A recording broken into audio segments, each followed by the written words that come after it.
Today, we're going to talk about how you don't need to cause people pain all day to get results as a sales rep. The fact of the matter is most people are in pain. And number one, people would share with you more openly if you're a more trustworthy person. So if you're not worthy of trust, people will not open up with you easily and tell you their pain. But you don't need to drag them all the way through the mud. Sometimes you do. Sometimes you really need to fucking hurt them and make them feel the pain that they're in, because that's the only way that they'll change.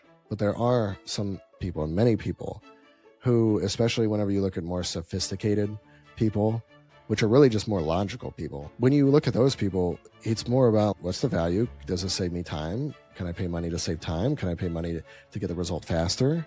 Because that's really what they're ever buying, is how do I get to the result faster? And that's a logical thing to do whenever you're selling to emotional buyers too, but they don't see it that way because they're steeped in their pain and they have to be reminded of it so much to get them to move out of it. It's sometimes you have to light the house on fire to get the guy to get out of bed. And that's a very effective operating basis.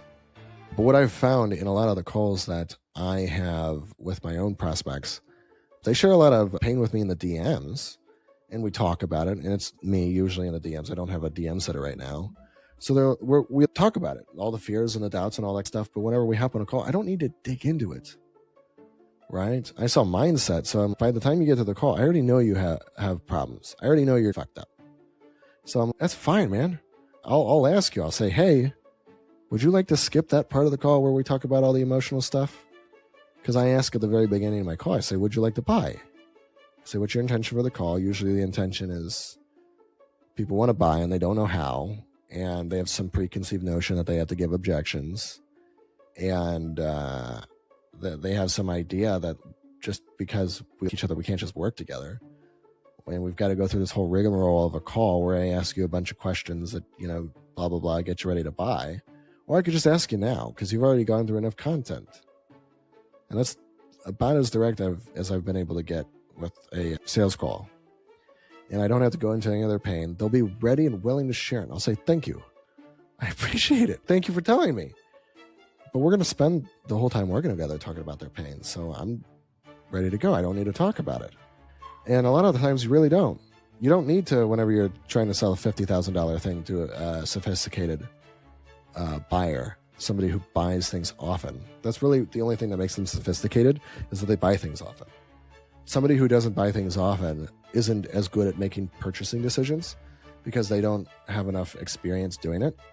Generally, not to say they couldn't use logic to make good purchasing decisions, but you'll run into guys who have money but are not good at purchasing. I still wouldn't call those sophisticated. Sophisticated, from my perspective, is just somebody who, whenever you hop on a call with them, if you provide them a good offer, they'll say yes. And people who are unsophisticated, you could provide them a good offer and they might say no because they have all these mental blocks, all these illogical things that come up. And you do have to raise them out of that. But you don't want to leave them in the pain at the end of the call. You want to take them, let's say they feel bad about their situation. They feel like they've had some losses, so maybe they have some grief, and then you move them up into fear. What are you scared of happening? Are you worried about that continuing? What happens if it continues? What happens if it continues? Doesn't it piss you off? You go to anger, antagonism, frustration, whatever. Doesn't it piss you off that it's been going on this long? And what do you want to do about it? You go up to boredom, which is you got to pick something to do. And then they'll say, well, I want to make a change. And with those people, it's quite simple. But with the largest deals that I've ever closed, there's not a lot of emotions in it. And in fact, there's no objections. And it's just, hey, how do we negotiate the exact thing that we want, where you deliver me the exact result I want? And in fact, the more specific it is, the more money you can charge, even if it's a very small thing. To where, how do we circumnavigate or circumvent all the extra bullshit that we typically have to go through and get to a point to where, okay, cool, I want to get my close rate to 25%. Okay, cool. Sweet. Well, if we look at the numbers, it's going to make you, let's say, $300,000 more per month, or $30,000 a month, which would be $360,000 a year, So then 30 grand seems like a pretty reasonable ask for me to just get you that one specific result because of how big of a lever it is. So then it's just logical that you say yes, because it's a 10x ROI and it's guaranteed. We work until we hit it. Where you have offers that are really dependent on the person, like e-commerce, business opportunity, the person's fear and doubt can come in, all their mental blocks and limiting beliefs can come in, and you have to handle more than half of them.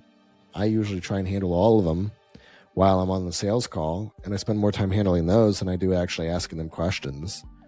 Because if they felt 100% confident, like a self-assured, sophisticated buyer would, then they'd make the decision quickly. Really, if somebody doesn't have enough pain, get them the pain. But if usually a lot of people already have enough pain and they have doubt and fear in the way, and you could simply just handle the doubt and the fear. They say, I want to make more money. I want to get a shop going. Cool, let's go through all the solutions that you're looking at.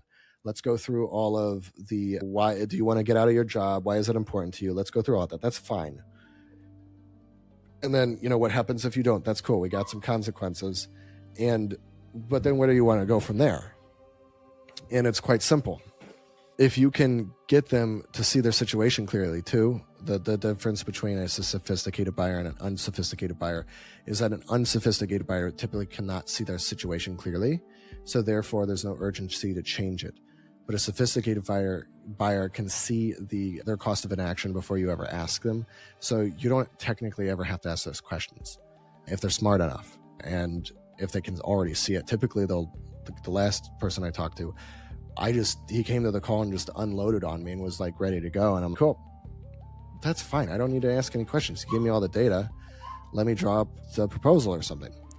And typically on your calls, because you're going to have one fixed program, you're just really weeding out what are the other options, and then why is this one the best, and are you ready to go now? And if there's no urgency, you can just challenge them directly. It doesn't make sense why you wouldn't want to get started, because speed is key. So, and if your operating basis is to put this off now, then what are you going to do when we give you coaching? And you could just directly handle sophisticated buyers, but unsophisticated buyers simply just have too many mental blocks in the way. You do got to get them in pain, but more often than not, you have to get them to a high enough mental state to where they stop having the fear and they stop having the anxiety, to where they can make a good, clear decision, to where they can be a sophisticated buyer and look at all the data and be able to make a good decision.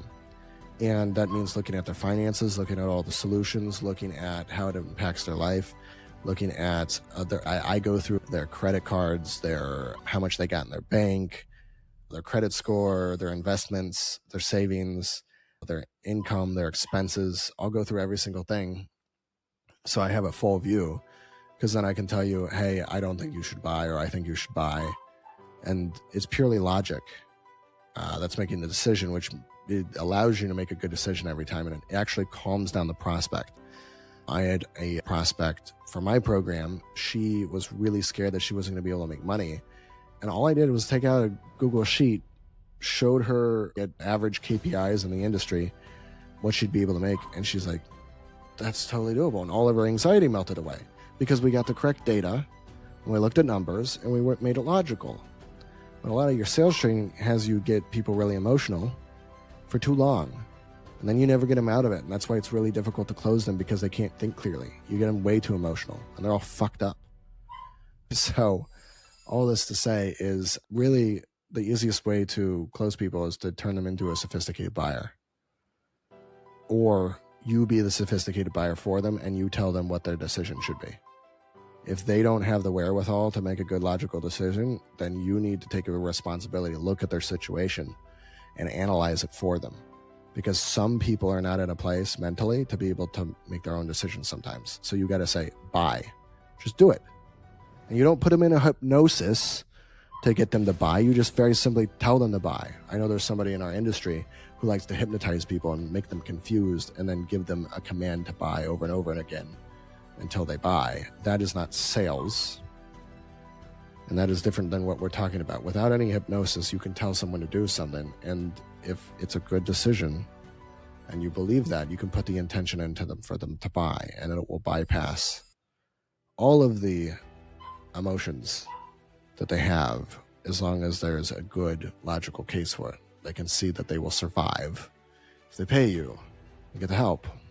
So this is a bit of a rant, but at the end of the day, the majority of the time, you take people through way too much pain on calls. Whenever it would be much easier if you took them through something pleasant and pleasurable on calls. So that way they'd want to keep talking to you. They'd be excited to hear your name and to say hi to you. They'd be in love with the idea of talking to you again.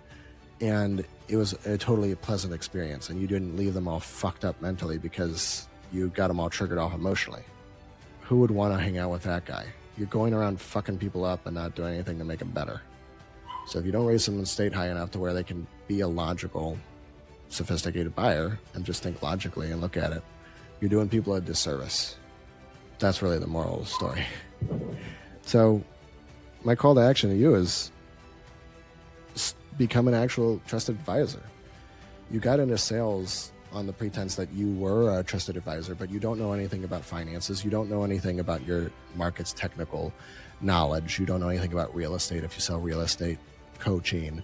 You don't know anything about e-commerce. You never tried to build a store. So you're a fraud. Basically, you're trying to advise someone on something that you've never done. You wouldn't sell an 80-year-old man on an e-commerce store.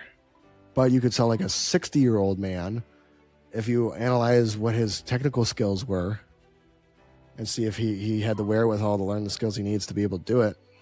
And that requires you to take a large amount of responsibility for other people, which means that you got to start taking more responsibility for yourself, because you will not trust yourself to take that much responsibility for other people's decisions if you aren't yourself making the best decisions you can. So clean up your act. That's what I'd say. And to learn to take care of people at such a high level that every decision they make with you is logical, good, clear, sound, and it doesn't leave them in a fucking emotional mess at the end of the call. Some people will leave people in terror after the call. They're scared of their situation, and they never got out of that state. And you leave them there, and they'll be that way for a few days sometimes afterwards. That's not a very pleasant experience. Why the fuck would people want to continue talking to you? So, I don't know. This is today's video. So if you have any questions for me, you can reach out to me on Facebook or Instagram. And other than that, I will see you guys on the next video.